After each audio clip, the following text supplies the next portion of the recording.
Hello friends, आज हम बात करेंगे इंपॉर्टेंट और यूजफुल टॉपिक के बारे में। अगर किसी व्यक्ति को ब्लड थिनिंग मेडिकेशंस चल रहे हैं या खून पतला करने की दवा चल रही है, तो क्या उस व्यक्ति को ब्लड डोनेशन करना चाहिए या नहीं करना चाहिए? क्या ये उसके लिए सेफ है? क्या जिसको वो ब्लड डोनेट कर रहा है ये उसके लिए सेफ है? और क्या प्रॉब्लम्स आ सकती है अगर वैसा व्यक्ति ब्लड डोनेट करता है? तो नहीं, डोनर की सेफ्टी कितनी है, रेसिपिएंट की सेफ्टी कितनी है यदि किसी व्यक्ति को ब्लड थिनिंग मेडिकेशन चल रहा है? और ऐसे केस में अगर वाकई में ऐसा ज़रूरी है कि पेशेंट को ब्लड देने की ज़रूरत है, मान लीजिए ऐसा कोई सर्कमस्टेंस क्रिएट हुआ कि भाई और कोई डोनर अवेलेबल ही नहीं है, एक डोनर है जो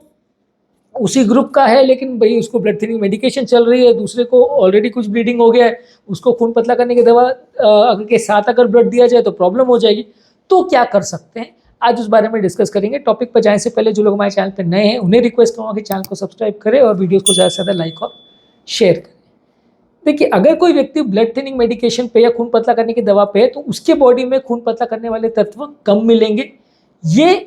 डोनर के लिए प्रॉब्लम कहाँ हो सकती है कि मान लीजिए आपने खून पतला करने की दवा पर पेशेंट है, वहाँ पे आपने पंचर किया खून निकालने के, वहाँ पे ब्लीडिंग चालू हो गई जो कि रुकी नहीं। पेशेंट को खासकर अगर पेशेंट को ब्लड प्रेशर का भी अगर प्रॉब्लम है, ब्लड प्रेशर ज़्यादा है, तो ये प्रॉब्लम और बढ़ सकता है। ब्लड प्रेशर ज़्यादा हो तो आइडियली जब तक ब्लड प्रेशर कंट्रोल नहीं हो तब तक पंचर नहीं करना चाहिए, नहीं तो कई बार ब्लीडिंग इतना ज़्यादा प्रेशर से होगी कि उसको रोक पाना मुश्किल भी हो सकता है। तो ब्लड प्रेशर कम होने के बाद ही करना चाहिए। लेकिन उसके बावजूद भी अगर कोई व्यक्ति ब्लड डोनेट कर रहा है और वो ब्लड थिनिंग मेडिकेशन पे, तो उसको डेफिनेटली रिस्क हो सकता है कि एक तो उसकी बॉडी से ब्लड रुके, ब्लीडिंग रुके या नहीं रुके, उसकी बॉडी में खून की कमी ना हो जाए और उसको कोई सिस्टमिक साइड इफेक्ट्स ना हो जाए अगर वो ब्लड थिनिंग मेडिकेशंस पे। क्योंकि कई बार क्या होता है कि उसका खून अगर पतला है तो उसको ब्लीडिंग ना रुके, उसकी बॉडी में खून की कमी हो जाए जिसकी वजह से बॉडी उसको ब्लड रिक्वायरमेंट हो जाए, एक प्रॉब्लम हो सकती है। सेकेंड प्रॉब्लम ये है कि अगर आप किसी को ब्लड चढ़ा रहे हो, वो पेशेंट को ऐसा खून जाता है जिसमें क्लॉटिंग के तत्व नहीं है या क्लॉटिंग के ऐसे दवाइयों के अंश है जिसकी वजह से उसका खून ज़्यादा पतला हो जाता है, तो उसको भी प्रॉब्लम हो सकती है। क्योंकि कई बार ब्लड थिनिंग मेडिकेशन के साथ दवा ब्लड उसको दिया जा रहा होता है जिसको ऑलरेडी कहीं से ब्लीडिंग हो रही है, कोई एक्सीडेंट का विक्टिम है या कोई ऐसा है जिसकी कोई सर्जरी होनी है तो वहाँ से उसको ऑलरेडी ब्लीडिंग चालू है। वैसे व्यक्ति को अगर आप ब्लड दे रहे हो जो खून पतला करने का वाले तत्व ही नहीं है जिसमें, तो उसकी ब्लीडिंग भी ना रुके, ऐसा भी हो सकता है। तो ये एक थोड़ा कॉम्प्लिकेटेड इशू है कि आइडियली अगर किसी व्यक्ति को ब्लड थिनिंग मेडिकेशन पर है और खासकर स्ट्रॉन्ग ब्लड थिनिंग मेडिकेशन पे है, मल्टीपल एंटीप्लेटलेट्स पे खासकर जैसे कि एंटीकोएगुलेंट्स पे है, वारफरिन है, एसिट्रॉम है, अपिक्साबाइन है, डाबिगैट्रेन है, रिडोक्साबैन है, रिवेरोक्साबैन है, ये सारी एंटीकोएगुलेंट मेडिसिन पे है। या एंटीप्लेटलेट मेडिसिन जैसे कि प्रासुगेल, टिकाग्लोर, क्लोपिडोग्रेल, एंटीप्लेटलेट मेडिसिन जैसे कि एस्प्रिन, ये सारी मेडिसिन पर अगर है तो इनमें से अगर मल्टीपल कॉम्बिनेशन चल रहे हो या ज़्यादा स्ट्रांग वाली है जैसे कि एंटीकोएगुलेशन प्लस प्रासुगेल, टिकाग्लोर या ऐसा कुछ चल रहा है, तो उसका खून बहुत ज़्यादा पतला है, तो वैसे व्यक्ति का ब्लड आपको तभी डोनेट करना चाहिए जब आपको कोई और ऑप्शन अवेलेबल नहीं हो और जो अगर रेसिपिएंट है उसको अगर एक ही व्यक्ति डोनेशन के लिए अवेलेबल है तो ही उसका लेना चाहिए, नहीं तो ब्लड नहीं लेना चाहिए। क्योंकि उस वैसे पेशेंट में क्या प्रॉब्लम है कि जब भी आप रेसिपिएंट को ब्लड दोगे तो उसका खून एक तरह से डाइल्यूट हो जाएगा, उसमें क्लॉटिंग पैरामीटर्स नहीं रहेंगे, तो उसकी बॉडी में जो थोड़ा बहुत क्लॉटिंग हो भी रहा है वो भी कॉम्प्रोमाइज़ हो सकता है। तो वैसे केस में क्या ऑप्शंस है, क्या कर सकते हैं? अब मान लीजिए ऐसी सिचुएशन खड़ी हो ही गई कि कोई व्यक्ति विक्टिम है, रेयर ब्लड ग्रुप है, बी नेगेटिव है, ए बी नेगेटिव है, ऐसा कोई रेयर ब्लड ग्रुप है जो कोई और बंदा डोनर अवेलेबल ही नहीं है, और जो है वो ऑलरेडी ब्लड थिनिंग मेडिकेशन पे वो देने को तैयार है लेकिन सामने वाले रेसिपिएंट ले तो पाए, तो वो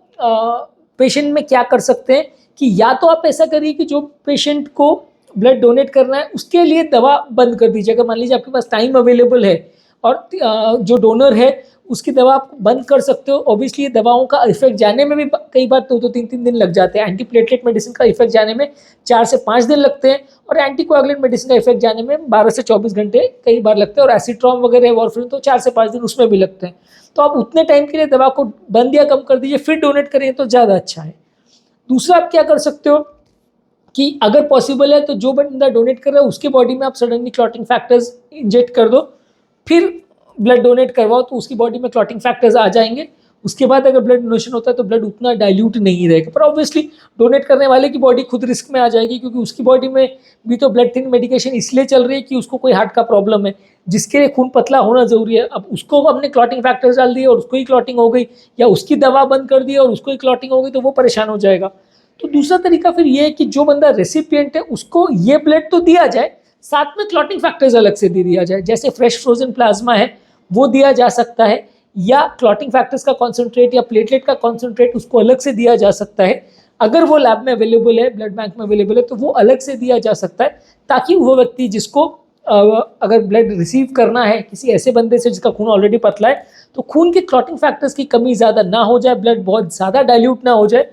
प्रेफर हमेशा ये होगा कि मल्टीपल डोनर से ले, प्रेफर हमेशा ये होगा कि ऐसे व्यक्ति से ले जिसमें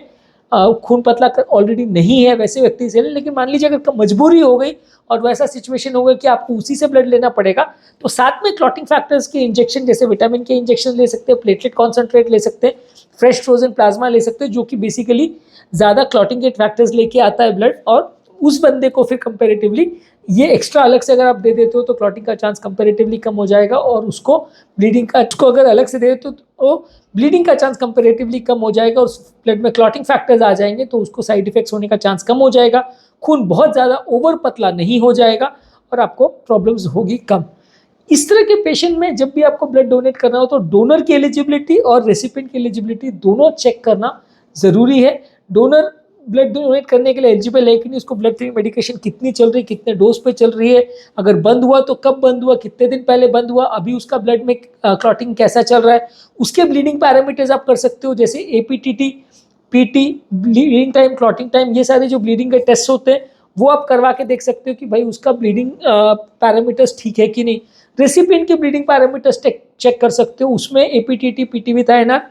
ब्लीडिंग टाइम, क्लॉटिंग टाइम, ये सारे पैरामीटर्स चेक करके देख सकते हो कि वो कितना एलिजिबल है कि नहीं, उसकी बॉडी का खून एक्चुअल में बहुत ज़्यादा पतला है कि नहीं, उसको अगर ब्लड देंगे तो होगा कि नहीं।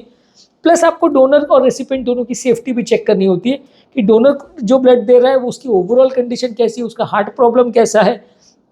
मान लीजिए ऐसा है कि उसके खुद की ऑलरेडी खुद की कमी है तो वो दूसरे को कैसे ब्लड देगा, या मान लीजिए उसको ऐसी बीमारी है जिसमें वो ऑलरेडी हार्ट फेलियर में, ब्लड बनना ही कम है, तो वो कैसे दूसरे को ब्लड देगा। तो ये सारी चीज़ों को भी आपको ध्यान में रखने की ज़रूरत है कि जो बंदा ब्लड दे रहा है वो एलिजिबल है कि नहीं, उसका ब्लड कैसा है, उसका हार्ट कैसा है, उसका ओवरऑल कंडीशन कैसा है, सब कुछ स्टेबल दिखे तो ही ब्लड दीजिए, नहीं तो मत दीजिए। वहीं अगर कोई बंदा जो रेसिपिएंट है उसका भी कंडीशन देखिए कि वो ब्लड रिसीव करने के लिए स्टेबल है कि नहीं, उसकी बॉडी में कोई प्रॉब्लम तो नहीं, कोई इन्फेक्शन वगैरह तो नहीं, और हार्ट फेलियर वगैरह तो नहीं, और दूसरा उसकी ब्लीडिंग पैरामीटर्स कैसे हैं, वो सारी चीज़ें चेक करिए। उसके बाद फिर आप डिसाइड करिए कि ब्लड दे सकते हैं कि नहीं। इसके अलावा आपको ये भी चेक करने की ज़रूरत है कि मेडिसिन कब दिया गया है, खून पतला करने वाली लास्ट मेडिसिन का डोज कब दिया गया है और उसका ड्यूरेशन ऑफ एक्शन कितना है। मान लीजिए कोई ब्लड थिनिंग मेडिकेशन इसका इफेक्ट 5 दिन तक है तो आपको 5 दिन तक ब्लीडिंग के रिस्क रहेगा, तो ब्लड देना अवॉइड करना चाहिए। अगर किसी का 12 से 24 घंटा है तो उसके बाद सेफ पीरियड हो जाएगा, तो आप उसके बाद ब्लड ले सकते हो, ब्लड डोनेट कर सकते हो।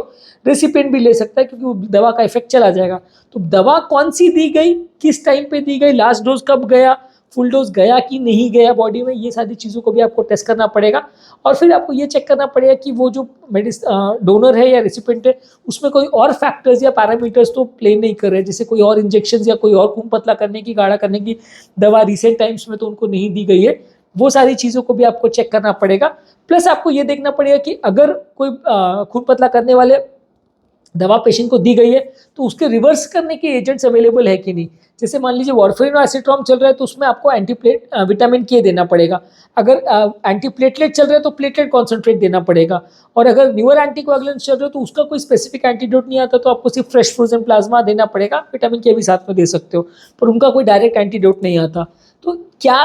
दवाई पेशेंट को चल रही है उसका क्या एंटीडोट अवेलेबल है, एंटीडोट दे सकते हैं कि नहीं, किसको दे सकते हैं, डोनर को दे सकते हैं, रेसिपिएंट को दे सकते हैं, डोनर को देने में कितना रिस्क है, रेसिपिएंट को देने में कितना रिस्क है, ये सारी चीज़ों को आपको इंडिविजुअलाइज करना पड़ेगा, असेस करना पड़ेगा और उसके बाद ही आप डिसीजन ले सकते हो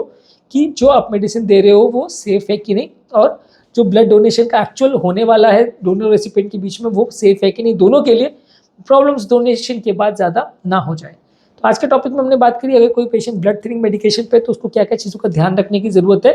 अगर वो ब्लड डोनेट करना चाह रहा है तो, और रेसिपिएंट को क्या क्या चीज़ों का ध्यान रखने की ज़रूरत है और क्या क्या प्रैक्टिकल इशूज़ आ सकते हैं उस बारे में बात करी।